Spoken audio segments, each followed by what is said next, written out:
नमस्कार, DD news में आप सभी का स्वागत है। मैं हूं अश्विनी कुमार मिश्र। आइए सबसे पहले नजर डालते हैं अब तक की सुर्खियों पर। ऑपरेशन सिंदूर के 1 महीने पूरे। रक्षा मंत्री ने कहा, धर्म के आधार पर पहलगाम में मारे गए निर्दोष लोग। भारत ने आतंकवाद के खिलाफ लड़ाई में पूरी दुनिया के सामने पेश किया मिसाल।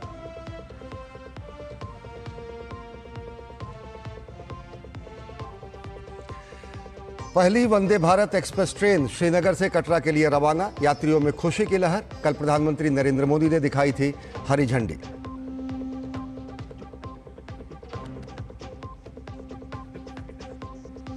पूर्वोत्तर राज्यों में बाढ़ की स्थिति में थोड़ा सुधार, लेकिन असम के मोरी गांव में हालात अब भी खराब।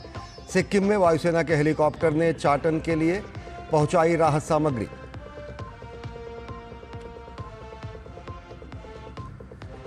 ईद उल अजहा पर देश भर में विशेष नमाज। राष्ट्रपति ने दी बधाई। प्रधानमंत्री ने कहा, सद्भाव को प्रेरित करे ये अवसर।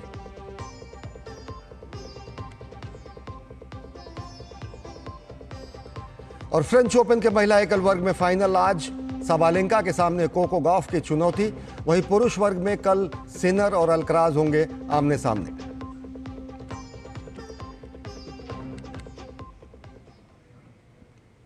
और सबसे पहले बात ऑपरेशन सिंदूर की। और ऑपरेशन सिंदूर को पूरा हुए आज 1 महीना हो गया।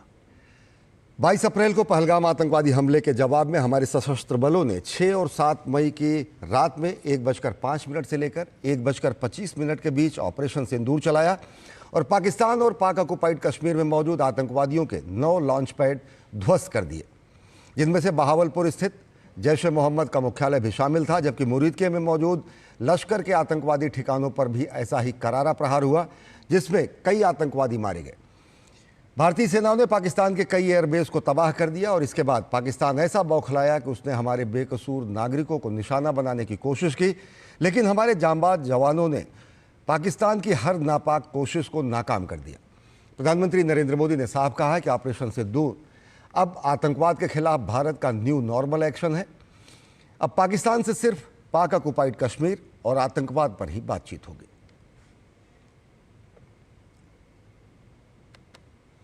रक्षा मंत्री राजनाथ सिंह ने आतंकवाद को दुनिया के सामने सबसे बड़ी चुनौती बताया।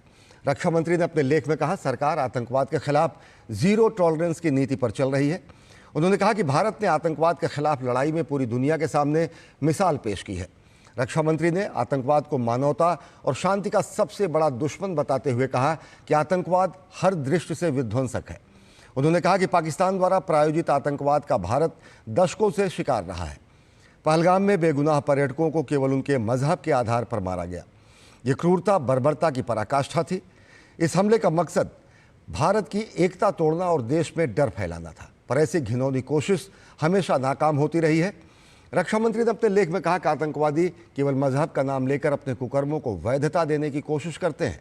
रक्षा मंत्री ने कहा कि अब हमारी नीति है कि आतंकी जहां भी होंगे हम उन्हें समाप्त करने से नहीं हिचकेंगे। इसके साथ ही आतंकवाद को प्रायोजित करने वाली सरकार और आतंकवाद के मास्टरमाइंड के बीच अंतर किए बिना मुंहतोड़ जवाब देंगे। उन्होंने कहा कि ऑपरेशन सिंदूर द्वारा भारत ने न केवल आतंकवादियों के विरुद्ध कठोर कार्रवाई किया, बल्कि यह भी दिखा दिया कि भारतीय सशस्त्र बल और सरकार आतंकवाद के संपूर्ण उन्मूलन के लिए पूरी तरह प्रतिबद्ध है। रक्षा मंत्री ने कहा कि यह समय की मांग है कि वैश्विक समुदाय राजनीतिक स्वार्थ छोड़कर आतंकवाद के विरुद्ध एकजुट हो। उन्होंने कहा कि अंतर्राष्ट्रीय वित्तीय संस्थानों को भी ये समझना होगा कि पाकिस्तान को दिए जाने वाले बेल आउट पैकेज और ऋण किस प्रकार सीमा पार आतंकवाद के पोषण में खर्च होते हैं। इसके साथ ही उन्होंने कहा कि पाकिस्तान परमाणु कार्यक्रम को अंतर्राष्ट्रीय परमाणु ऊर्जा एजेंसी की निगरानी में लाया जाना चाहिए।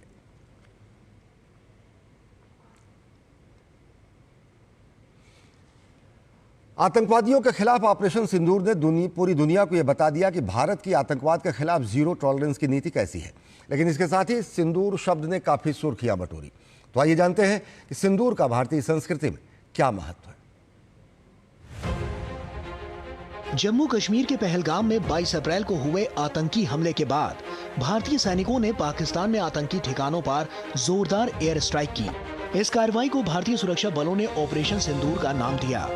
इसके बाद सिंदूर शब्द को लेकर दुनिया भर में चर्चा होने लगी। इस लाल रंग के सिंदूर का सनातन हिंदू धर्म में बहुत खास महत्व होता है। सिंदूर का पौधा एक खास पत्तेदार पौधा होता है जो धार्मिक और सांस्कृतिक महत्व तो रखता ही है, इसे शुभता और शक्ति का प्रतीक भी माना जाता है। ये पौधा पर्यावरण के लिए भी फायदेमंद होता है और अक्सर मंदिरों और घरों में इसे लगाया जाता है। सिंदूर एक शक्ति का प्रतीक है जो हिंदू परंपरा में विवाहित महिलाएं अपने माथे पर लगाती हैं। सिंदूर विवाह समारोह के समय लगाया जाता है और फिर उसके बाद हर दिन विवाहित महिलाएं इसे लगाती हैं। सिंदूर महिलाओं के 16 श्रृंगारों में से एक है। दरअसल इन आतंकियों को सिंदूर की ताकत क्या है पता नहीं था। आतंकवादियों ने पहलगाम में विवाहित महिलाओं के पतियों को मारकर उनका सिंदूर उजाड़ा था। इसीलिए इन आतंकियों को जड़ से खत्म करने के लिए भारतीय सैनिकों ने इस ऑपरेशन का नाम सिंदूर दिया। विश्व पर्यावरण दिवस पर प्रधानमंत्री नरेंद्र मोदी ने दिल्ली में अपने आवास पर सिंदूर का पौधा लगाया। ये सिंदूर का पौधा पीएम को पिछले दिनों गुजरात दौरे के दौरान भेंट किया गया था। 1971 के युद्ध में साहस और पराक्रम की अद्भुत मिसाल पेश करने वाली कच्छ की वीरांगना माताओं बहनों ने पीएम को इसे भेंट किया था। असल में सिंदूर का पौधा एक खास किस्म का पेड़ होता है जिसे अंग्रेजी में कुमकुम ट्री या कमील ट्री कहा जाता है। इसका बोटानिकल नाम बिक्सा ओरेलिना है और इसे संस्कृत में सिंदूरी के नाम से भी जाना जाता है। सिंदूर का पेड़ मूलतः दक्षिण अमेरिकी पौधा है। हालांकि अब ये भारत, म्यांमार, फिलीपींस समेत कई उष्णकटिबंधीय देशों में उगता है। इसे आम बोलचाल भाषा में सिंदूरी, लाट दुर्गा या अन्नाटो भी कहा जाता है। इसमें लाल कलर के फल उगते हैं जिसका इस्तेमाल कर पाउडर और लिक्विड फॉर्म में सिंदूर या लिपस्टिक तैयार की जाती है। इसके फूल गुलाबी या बैंगनी रंग के होते हैं। फल हरी कैप्सूल फली जैसी होती है जो पकने पर भूरी या लाल हो जाती है। अमेरिका में इसको अन्नाटो कहते हैं। अन्नाटो ट्री के बीजों की बाहरी परत से एक प्रकार का लाल नारंगी रंग निकाला जाता है जिसका इस्तेमाल महिलाओं के सौंदर्य प्रसाधनों, खाद्य पदार्थों को कलर करने और औषधियों में किया जाता है। Bureau report, GD news. Katra Srinagar मार्ग पर आज से वंदे भारत ट्रेन का नियमित संचालन शुरू हो गया। ये ट्रेन आज श्रीनगर से कटरा के लिए रवाना हुई। इस मौके पर यात्रियों की खुशी देखते ही बनी।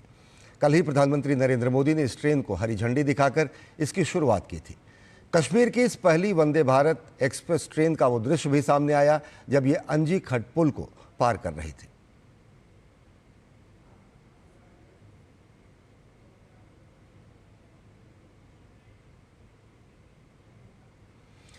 प्रधानमंत्री नरेंद्र मोदी ने कल जम्मू कश्मीर के दौरे के कुछ विशेष झलकियां सामने आई हैं जिसमें वो चिनाब ब्रिज और अंजी ब्रिज का उद्घाटन कर रहे थे।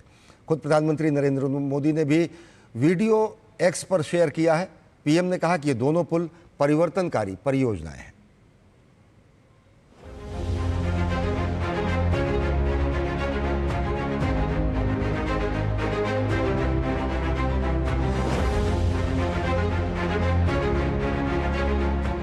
माता वैष्णो देवी के आशीर्वाद से आज वादी कश्मीर भारत के रेल नेटवर्क से जुड़ गई।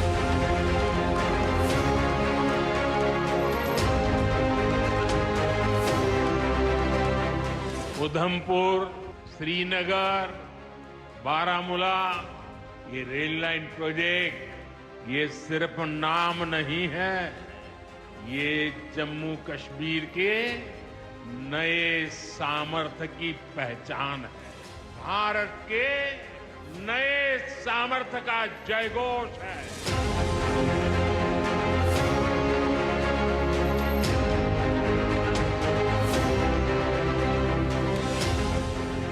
चिनाब ब्रिज दुनिया का सबसे ऊंचा रेलवे आर्च ब्रिज है।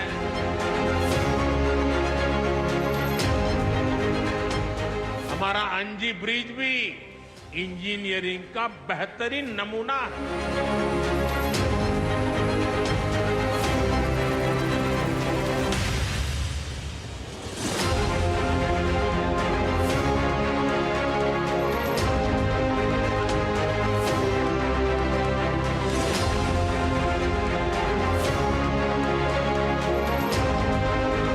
ये प्रोजेक्ट पूरा करना मुश्किल था, चुनौतीपूर्ण था, लेकिन हमारी सरकार ने चुनौती को ही चुनौती देने का रास्ता चुना है।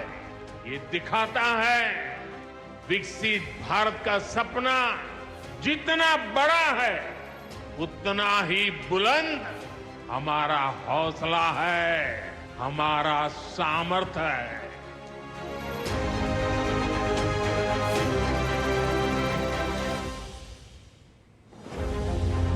तो विकास और विरासत के संरक्षण की नई गाथा लिखी गई है और चिनाब ब्रिज इसी तरीके का एक ऐसा इंजीनियरिंग का नमूना है जो दुनिया को चकित करता है, भारत के सामर्थ्य का प्रदर्शन करता है। और अब प्रधानमंत्री नरेंद्र मोदी के सरकार के 11 साल पूरे होने से जुड़ी हुई खबरें देखते हैं।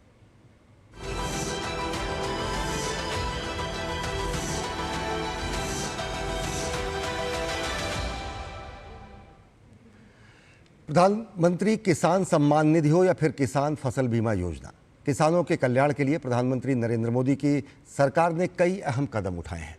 अब एमएसपी में निरंतर बढ़ोतरी से देश के अन्नदाताओं को न सिर्फ फसलों की उचित कीमत मिल रही है बल्कि उनकी आय में भी इजाफा हुआ है। पहले हर छोटी मोटी जरूरत के लिए भी हम किसानों को उधार लेना पड़ता था। अब पीएम किसान योजना से सीधे खाते में पैसा आता है और किसी के आगे हाथ नहीं फैलाना पड़ता।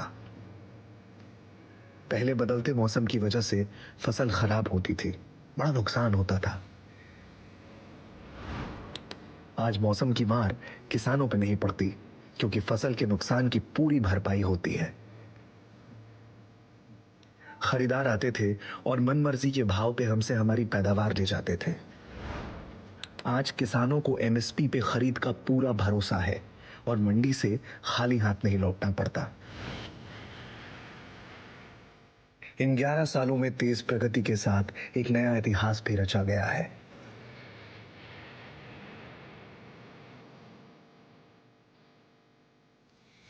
केंद्रीय वित्त मंत्री निर्मला सीतारमण ने कहा कि किसान क्रेडिट कार्ड लाखों किसानों के लिए लाइफलाइन बन गई है।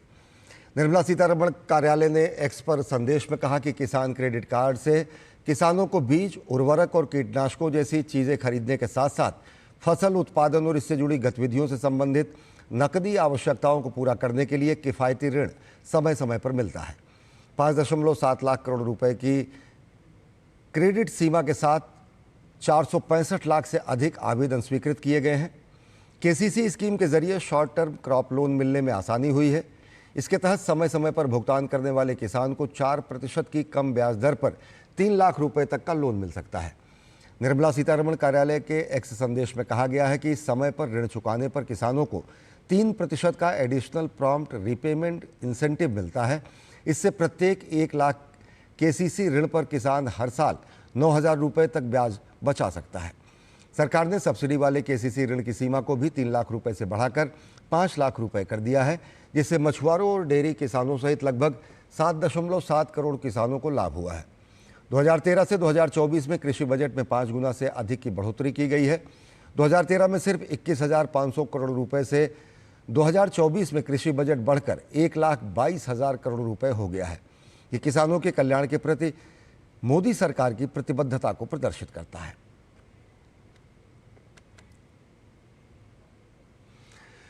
पिछले 11 साल के दरमियान देश में खेल न सिर्फ इसमें ढांचागत परिवर्तन हुआ है बल्कि अभूतपूर्व परिवर्तन देखने को मिला है। अंतर्राष्ट्रीय स्तर पर खिलाड़ियों ने भी एक नई पहचान बनाई है और इसके लिए खेल जगत से जुड़ी तमाम हस्तियां एक स्वर में मानती हैं कि प्रधानमंत्री नरेंद्र मोदी के नेतृत्व में देश में खेल के अंदर एक नई क्रांति देखने को मिली है। भारत सरकार के द्वारा जो ये स्कीम चालू कर रखी है 11 साल से, टॉप्स और खेलो इंडिया, इससे मतलब हर एक प्लेयर को बहुत फ़ायदा मिल रहा है। देश के लिए मेडल लेके आ रहे हैं, तो मैं इसके लिए सरकार का बहुत बहुत धन्यवाद करना चाह रहा हूँ। लास्ट 11 साल में हमारी स्पोर्ट्स में बहुत ज़्यादा इम्प्रूव हुआ।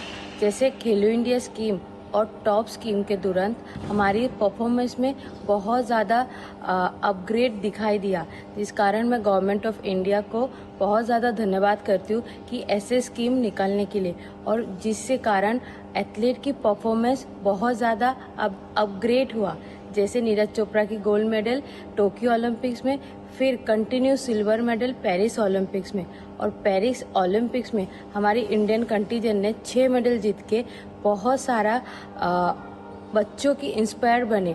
मैं चाहती हूँ ऐसे ही वो लोग आगे काम करते रहे और एथलीट के साथ रहे। मोदी सरकार के 11 साल बेमिसाल। खास करके मैं खेलों की बात करूं तो खेल के क्षेत्र में बहुत बड़ा आमूल परिवर्तन हुआ है। पेरिस पैरालंपिक में 29 मेडल जीत के भारत ने विकसित राष्ट्रों को भी पछाड़ दिया और मेडल टैली में 18वें नंबर पे आए। ये अपने आप में बहुत बड़ी बात है, क्योंकि माननीय प्रधानमंत्री जी नरेंद्र मोदी जी खिलाड़ियों का जो हौसला अफजाई करते हैं, मेडल जीतने पे उनसे बातें करते हैं, इससे क्या गरीब किसान मजदूर का जो बेटा बेटी खेल के मेडल जीतता है तो उनका बहुत बड़ा हौसला बढ़ता है। मैं भारत सरकार द्वारा पिछले 11 सालों में किए गए खेलों को बढ़ावा के लिए जो काम किए हैं वो बहुत ही सराहनीय है। इसलिए जो है 11 साल में हमारा wrestling, athletics, badminton, boxing, shooting, hockey, कई गेम है जिसमें भारत को मेडल लगातार मिलते रहे। ये सिर्फ भारत सरकार के द्वारा किया गया जो खेलों के लिए जो कार्य है उसी के द्वारा जो है ये काम हुए हैं। और अब खबरें विकसित कृषि संकल्प अभियान की।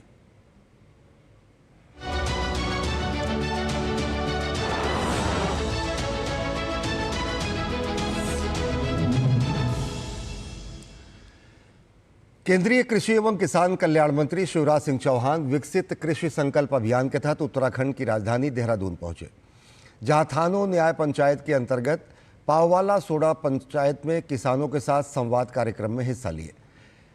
केंद्रीय मंत्री ने आम के बगीचे में घाट पर खड़े होकर किसानों के साथ संवाद किया। उन्होंने प्रगतिशील किसानों के साथ वार्ता कर उनकी समस्याओं को भी सुना।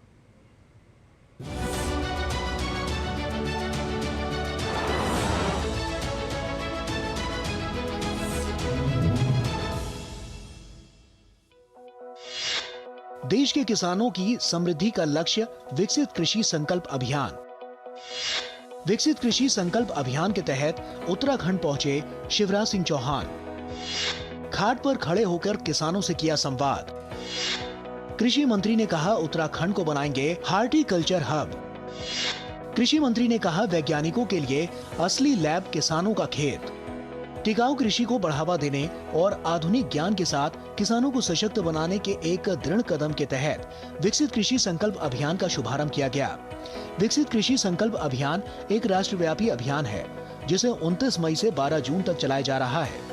इस अभियान के तहत 16,000 वैज्ञानिकों की 2170 टीमें गाँव-गाँव जाकर करोड़ों किसानों से सीधा संवाद कर रही हैं। केंद्रीय कृषि एवं किसान कल्याण मंत्री शिवराज सिंह चौहान विकसित कृषि संकल्प अभियान के तहत किसानों को जागरूक करने के लिए अलग अलग राज्यों का दौरा कर रहे हैं। चौपाल लगाकर किसानों के साथ संवाद भी किया जा रहा है। केंद्रीय कृषि मंत्री शिवराज सिंह चौहान ने शुक्रवार को देहरादून के पाववाला सोडा पंचायत में किसानों के साथ संवाद कार्यक्रम में भाग लिया। केंद्रीय मंत्री ने आम के बगीचे में घाट पर खड़े होकर किसानों के साथ संवाद किया। उन्होंने प्रगतिशील किसानों के साथ वार्ता कर उनकी समस्याओं को सुना। आज कई किसानों ने अपने सफल प्रयोग इस अभियान के बीच बताए हैं। भारत सरकार और उत्तराखंड सरकार मिलकर उत्तराखंड की खेती को बहुत ऊंचाइयों पर ले जाएगी। ये हार्टिकल्चर का हब बने और अधिकतम लाभ भी हमारे किसान कमाए। ये विकसित कृषि संकल्प अभियान इसी दिशा में काम कर। केंद्रीय मंत्री शिवराज सिंह चौहान ने चौपाल में कहा कि उनकी सरकार किसानों के लिए कई योजनाएं चला रही है। इस अवसर पर केंद्रीय मंत्री ने पाववाला सोडा में स्थित नर्सरी का अवलोकन करते हुए पौधारोपण किया। कार्यक्रम में काफी संख्या में कृषि अधिकारी और किसान उपस्थित रहे। असली लैब तो खेत है, किसान की खेत। जब वहां काम होगा तब मामला बनेगा। और इसलिए कार्यक्रम विकसित कृषि संकल्प अभियान बनाया कि वैज्ञानिक भी निकले, केंद्र सरकार का कृषि विभाग निकले, वीसी निकले, एग्रीकल्चर यूनिवर्सिटी के वाइस चांसलर, हमारे केवीके का अमला निकले, राज्य के कृषि विभाग के कर्मचारी अधिकारी निकले और गांव में किसान के बीच पहुंचे। पूरे देश में विकसित कृषि संकल्प अभियान 2025 तेजी के साथ आगे बढ़ रहा है। इसी अभियान के तहत देश के अलग अलग क्षेत्रों में किसान जागरूकता कार्यक्रम का आयोजन किया जा रहा है। इस आयोजन में किसान भी बढ़ चढ़कर हिस्सा ले रहे हैं। Bureau report, DD news. और देश भर में आज ईद उल अजहा का त्यौहार मनाया जा रहा है। आज सुबह दिल्ली के जामा मस्जिद समेत देश भर में विशेष नमाज अदा की गई। तिरुवनंतपुरम, दिल्ली, भोपाल, मुंबई, अजमेर, पटना समेत कई जगहों पर सुबह से ही लोग नमाज अदा करने के लिए मस्जिदों में पहुंचे और देश के लिए अमन और खुशहाली की दुआ मांगी। राष्ट्रपति द्रौपदी मुर्मू ने ईद पर शुभकामनाएं दी हैं। उन्होंने कहा कि ये त्यौहार बलिदान, आस्था और अनेक उदात्त आदर्शों के महत्व को समझाता है। प्रधानमंत्री नरेंद्र मोदी ने भी इस अवसर पर देशवासियों को बधाई दी है। प्रधानमंत्री ने कहा कि यह अवसर सद्भाव को प्रेरित करे और हमारे समाज में शांति के ताने बाने को मजबूत करे। प्रधानमंत्री ने सभी के अच्छे स्वास्थ्य और समृद्धि की कामना की है। हिमाचल प्रदेश के सरकारी अस्पतालों में अब मरीजों को रजिस्ट्रेशन की पर्ची के लिए शुल्क अदा करना पड़ेगा। पहले ये पर्ची मुफ्त बनती थी, लेकिन अब इसके लिए 10 रुपये प्रति पर्ची शुल्क निर्धारित किया गया है। सरकार इससे पीछे अस्पतालों में लोगों को ज़्यादा सुविधा मुहैया कराने का तर्क दे रही है, लेकिन विपक्ष का कहना है कि वित्तीय संकट से जूझ रही हिमाचल सरकार सिर्फ कर और कर्ज की सरकार बनकर रह गई है।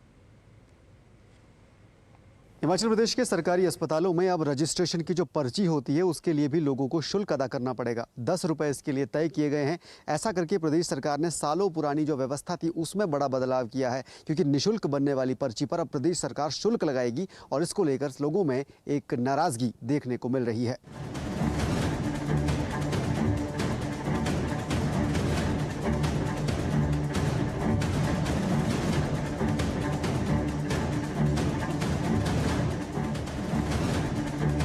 हाल ही में 26 मई को हुई कैबिनेट बैठक में हिमाचल सरकार ने सरकारी अस्पतालों में रजिस्ट्रेशन शुल्क वसूलने का फैसला किया है।